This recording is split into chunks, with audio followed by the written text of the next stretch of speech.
Sir Bhim army जय भीम संगठन किन-किन वर्गों के साथ है? बहुत से लोग कहते हैं आरक्षण 10 सालों के लिए था, तो क्या वो आरक्षण वाक़ई में 10 सालों के लिए था? ये है कि प्राइवेट जो हो रहा है सारा चीज़, उसको लेकर आप क्या कहेंगे? क्योंकि कि जो संविधान है, वो किस-किस लोगों के हित में है? जैसे सभी साथियों को जय भीम। साथियों, लगातार मैं बहुजन समाज का मूवमेंट आगे कैसे बढ़े, इस पर विचार किया करता हूँ। कितने स्तर तक पार्टी का मिशन पहुँचे, इस पर भी विचार किया करता हूँ। जितने मिशनरी लोग हैं, उनसे मैं मिला करता हूँ और मिशन आगे कैसे बढ़े, इस पर भी बातचीत किया करता हूँ। आज भीम आर्मी जय भीम संगठन के राष्ट्रीय अध्यक्ष मंजीत सिंह नौटियाल जी हैं। वैसे तो मैंने परमिशन लिया है, फिर टाइम मिल चुका है इनके पास, क्योंकि लगातार लोकसभा बहराइच में बहुजन समाज पार्टी व बहुजन समाज के मूवमेंट को आगे बढ़ाने के लिए लगातार यहाँ पर कार्यरत हैं और मैंने फ़ोन करके बातचीत करके परमिशन ले लिया है। अब इनसे बातचीत करके जानेंगे कि क्या यहाँ पर ब्राह्मणों का वोट मिल रहा है इन्हें? क्या इन्हें बहुजन समाज का प्यार और साथ-साथ में सर्व समाज का प्यार मिल रहा है या नहीं? वोट की बात हम तब करेंगे जब भाई का टिकट बहन जी के द्वारा फाइनल हो जाएगा। लेकिन उससे पहले हम जानेंगे कि क्या भीम आर्मी जय भीम संगठन सिर्फ़ दलित पिछड़े आदिवासियों के साथ है या फिर जो गरीब दबे-कुचले या ब्राह्मण हैं, ठाकुर हैं, क्षत्रिय, वैश्य हैं, जो भी गरीब है, उनकी भी मदद मिशन करता है। सर आपका स्वागत है हमारे यूट्यूब चैनल में। जी, बहुत-बहुत शुक्रिया। सर भीम आर्मी जय भीम संगठन किन-किन वर्गों के साथ है? इस पर थोड़ा नज़र डालिए, क्योंकि बहुत से लोगों के अंदर एक ऐसी धारणा पैदा हो चुकी है कि भीम आर्मी जय भीम संगठन या भीम आर्मी कोई भी ऐसा बहुजन समाज का जो मिशन है, वो ब्राह्मण ठाकुर के खिलाफ रहता है। क्या ऐसा होता है सर? देखिए, हम सबसे पहले ये बता देना चाहते हैं कि भीम आर्मी जय भीम संगठन संविधान की प्रस्तावना पर काम करता है जी। और भीम आर्मी जय भीम संगठन का नाम ही एक ऐसे शख्सियत के नाम पर रखा गया है। भीम मतलब परम पूजनीय बाबा साहब डॉक्टर अम्बेडकर, वो संविधान निर्माता हैं। तो यदि संगठन संविधान निर्माता के नाम पर चलाया जा रहा है, तो निश्चित रूप से इसमें कोई संकोच कहने में नहीं होना चाहिए कि हम लोग संविधान की आइडियोलॉजी पर इस देश के अंदर संगठन को चला रहे हैं। क्योंकि बहुत सारे लोग भ्रम फैलाते हैं, गलत तरीके से चीज़ों को वायरल करते हैं या वीडियो में या फिर गलत मैसेज देते हैं। ऐसा नहीं है। मैं इसको ऑन रिकॉर्ड कह रहा हूँ कि हम किसी जाति या समुदाय के खिलाफ नहीं है। संविधान में सभी जाति को, सभी धर्मों को, सभी वर्गों को समान अधिकार दिया है। भीम आर्मी जय भीम संगठन हर उस व्यक्ति के साथ में है जिसका देश के अंदर सरकार सत्ता संरक्षण में उत्पीड़न करती है, जो शोषित हैं, जो पीड़ित हैं, वंचित हैं, जिनको अधिकार नहीं मिल पाते, जिनको शिक्षा नहीं मिल पाती, हम उस आधार पर काम करते हैं। जिनको, जैसे कि आदिवासी समाज है हमारा, उसको आज भी मुख्य धारा में नहीं जोड़ा गया है, तो उस पर हम लोग मजबूती से काम कर रहे हैं। कहने का हमारा तात्पर्य ये है कि लोग जो जातिवाद का आरोप लगाते हैं, इसका कोई आधार नहीं है, ये बिल्कुल झूठ है। उत्पीड़न किसके साथ भी हो, चाहे वो अपर कास्ट के लोग हों, चाहे वो निम्न कास्ट के लोग हों, चाहे वो मिडिल कास्ट के लोग हों, कोई भी हों, हम लोग संविधान को हाथ में लेकर हमेशा से अन्याय की बात करते आए हैं और हमें जाति से कोई मतलब नहीं है। हम बार बार इस बात को कहते रहते हैं कि जाति को कोई जगह संविधान में नहीं दी गई है और बाबा साहब डॉक्टर अम्बेडकर जाति के खिलाफ थे। हम केवल प्रथम में और अंतिम में भारतीय हैं।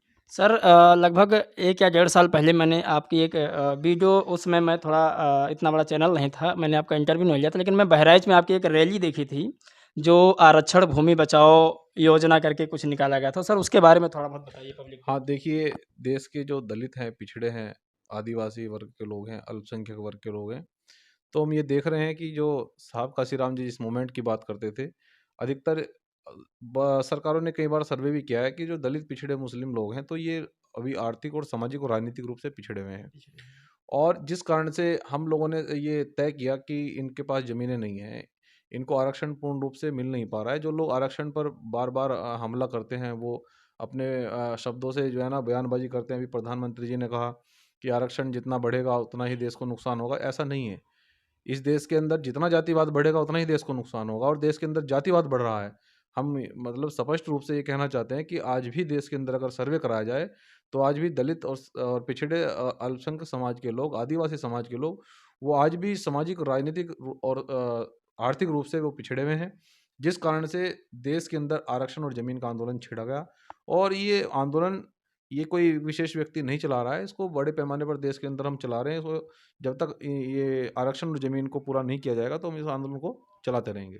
सर एक सवाल और है, सवाल ये है कि क्या जो संविधान है, आप मिशनरी हैं इसलिए सवाल ज़रूरी आपसे बनता है पूछना कि जो संविधान है वो किस-किस लोगों के हित में है? जैसे बहुत से लोग ये सोचते हैं कि संविधान बन जाने की वजह से कुछ अपर कास्ट के लोगों को इससे दिक्कत हुआ है। तो क्या उन्हें वास्तव में दिक्कत हुआ है? थोड़ा औरतों के बारे में संविधान कितना अच्छा है, इस पर भी नज़र आप डालिएगा। हाँ, देखिए हम ऐसे लोगों को ये कहना चाहते हैं कि जो संविधान विरोधी लोग हैं, उनको ये मालूम नहीं है कि देश को किसने आज़ाद कराया। देश का जो प्रस्तावना है, वो किस आधार पर देश हमारा चलता है और देश के जो लाखों चारों लोकतंत्र के चारों स्तंभ हैं, वो किस प्रकार से कार्य करते हैं। और जिनको सामाजिक ज्ञान नहीं है, जिनको राजनीतिक और आर्थिक ज्ञान नहीं है, वो लोग इस प्रकार से संविधान विरोधी बातें करते हैं। तो हम ये चाहते हैं कि शायद भीम आर्मी जय भीम संगठन के द्वारा भी एक और मुख्य निर्णय संविधान दिवस पर लिया गया था कि हम 14 लाख संवैधानिक पुस्तकें, संविधान की प्रस्तावनाएँ क्षेत्र के ऐसे गाँवों में बँटवाने का काम करेंगे जहाँ पर संविधान की जानकारी नहीं है। वहाँ आज भी हत्या, लूट, अपहरण होता है, बहन-बेटियों का बलात्कार होता है। तो उनको शायद संविधान का खौफ नहीं है, इसलिए वो इन चीज़ों को अंजाम देते हैं। तो जब वहाँ पर संविधान जाएगा तो उनको पता लगेगा कि समता, समरसता, भाईचारा संविधान में बनाया गया है। संविधान की प्रस्तावना में समाजवाद, धर्मनिरपेक्ष सबको बनाया गया है। तो शायद फिर ये सब चीज़ें घटना नहीं होंगी। तो जो संवैधानिक विरोधी लोग हैं वही इस चीज़ की बातें करते हैं। और यदि मैं ये कहना चाहता हूँ कि यदि लोकसभा अब की बार चुनकर हम जाते हैं, तो हम इन सभी मुद्दों को बड़ी मजबूती से और बड़ी शालीनता से हम नेता प्रतिपक्ष रहें या नेता पक्ष रहें, हम इन मुद्दों को माननीय लोकसभा स्पीकर के सामने मजबूती से रखेंगे।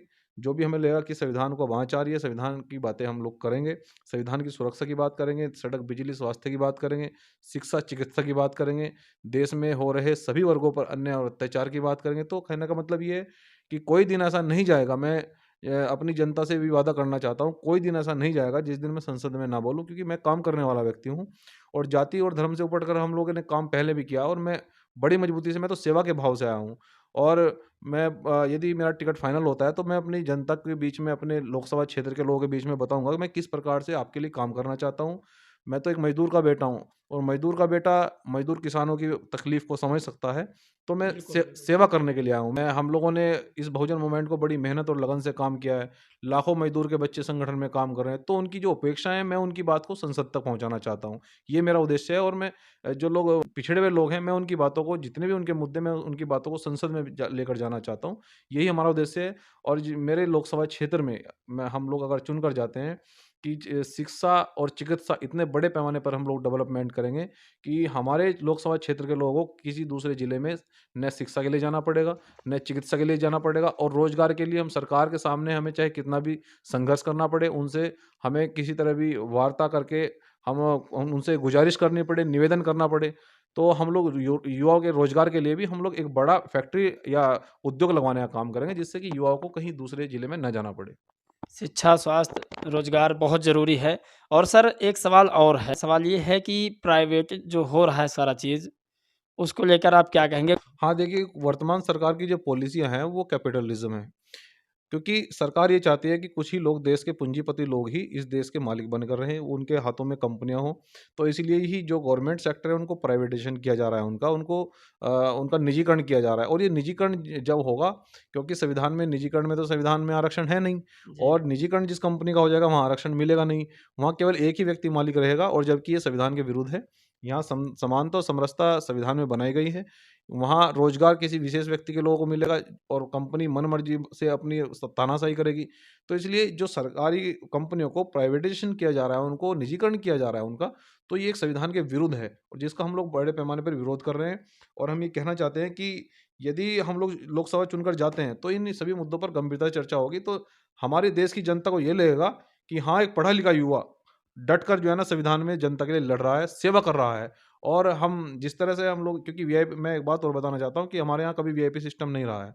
जो नेता बहुत वीआईपी सिस्टम देश के नेता रखते हैं, बहुत सारे नेता हैं, लेकिन हमारे यहाँ ऐसा नहीं रहा, क्योंकि हमारी न तो किसी से दुश्मनी है। हमें कोई मारेगा तो क्यों मारेगा, क्योंकि हम कोई ऐसा काम, जी, असंवैधानिक काम बिल्कुल, नहीं बिल्कुल। करते हैं। हम तो केवल सर्व समाज के हम लिए। तो सर समाज के लिए जी। अन्याय के खिलाफ लड़ते हैं, गरीबों के लिए लड़ते हैं। तो गरीबों की दुश्मनी किससे हो सकती है? मैं भी गरीब का बेटा, मजदूर का बेटा हूँ।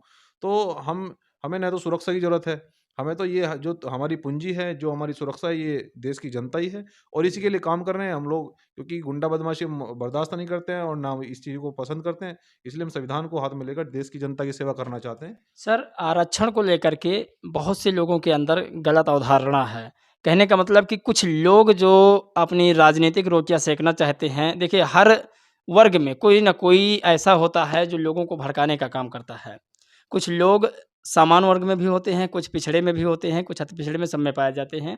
तो कहने का मतलब ये है सर कि जो संविधान को लेकर लोगों को भड़का रहे हैं और आरक्षण को लेकर ये बता रहे हैं कि आरक्षण खत्म होना चाहिए और आरक्षण क्यों मिलना चाहिए? आप उस पर थोड़ा बताइए पब्लिक को, क्योंकि जानना चाहती है कि आरक्षण हमें क्यों मिलना चाहिए? देखिए, ऐसा है कि आज भी देश के अंदर बहुत सारे वर्ग जैसे कि दलित हैं, पिछड़े हैं, आदिवासी हैं, जी, वो आज भी वो मुख्य धारा में नहीं जोड़े गए हैं। जी, वो आज भी आर्थिक रूप से बहुत पीड़ित हैं, सामाजिक रूप से बहुत पीड़ित हैं। हम कई बार अपने शब्दों में ये कहा है हमने और बताते भी रहते हैं मीडिया के माध्यम से कि आरक्षण क्यों मिलना चाहिए।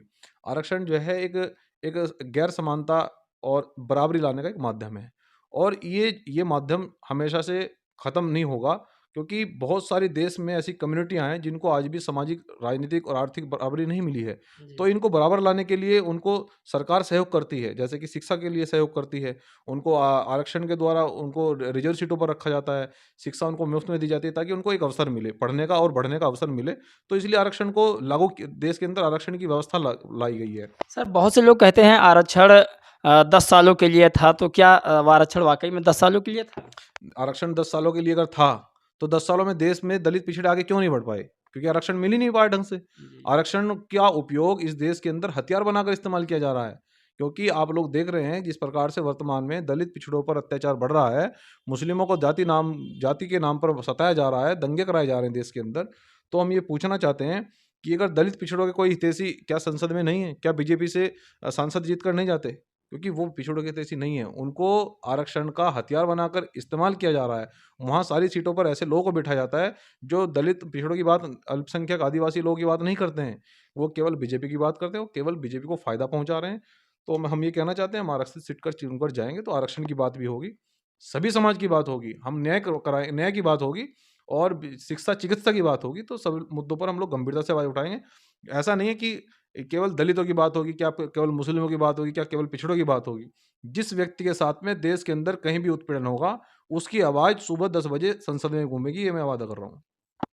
सर, एक सवाल में पूरे बहराइच की जनता को एक ऐसा संदेश दीजिए कि बहराइच की जनता का पूरा सवाल एक सवाल में आपके सिमट जाए। देखिए, मैं बहराइच की जनता से ये कहना चाहता हूँ कि आप लोगों ने और भी नेता देखे और जिस प्रकार से मैं इस क्षेत्र को पिछड़ा हुआ देख रहा हूँ, कच्चे घर देख रहा हूँ, शिक्षा यहाँ पर बदहाल है, चिकित्सा यहाँ पर बदहाल है। मैं अपनी बहराइच की जनता से ये कहना चाहता हूँ कि मैं आपका भाई, मैं सेवा करने के लिए आया हूँ आपकी। मैंने देश की सेवा की है और मैं सेवा के भाव से आपके बीच में आया हूँ, क्योंकि आजकल राजनीति बिज़नेस के लिए की जा रही है, बिज़नेस माध्यम बना लिया है। हम राजनीति को एक समानता, न्याय और अधिकारों का, एक विकास का एक मंच बनाकर उसको, इसलिए राजनीति में हम लोग आए हैं कि अधिकारों की बात हो तो हमने अधिकारों के लिए, विकास के लिए इस राजनीति को एक मंच बनाया है और उस मंच के माध्यम से हम अपनी बात को, आपकी बात को, अपने लोकसभा क्षेत्र के लोगों की बात को मजबूती से संसद में रखेंगे। इसलिए आपको जाति धर्म के चक्कर में नहीं पड़ना है, किसी पार्टी के चक्कर में नहीं पड़ना है। एक बार, आप लोगों ने हमेशा से दूसरे लोगों को मौका दिया है, लेकिन एक बार मुझे मौका दे के देखिए, बदलाव करेंगे। बहुत-बहुत धन्यवाद सर, थैंक यू सर।